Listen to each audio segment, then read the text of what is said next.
So after cleaning the solder joints and inspecting, all is fine, looks nice.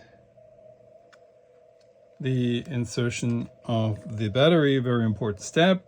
So the large metal side of the battery, or the lithium ion battery, is the minus, the plus is the small, and as well here it's marked plus and minus, and it goes in like this.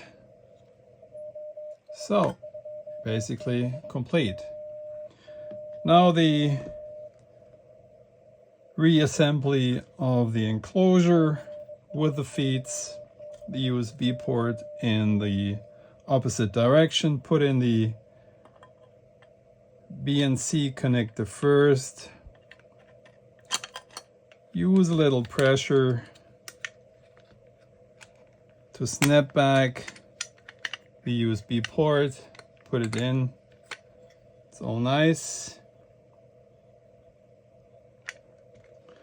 Then put the screws on top, put the lid on, and that's basically all the installations which have to be done by the end user.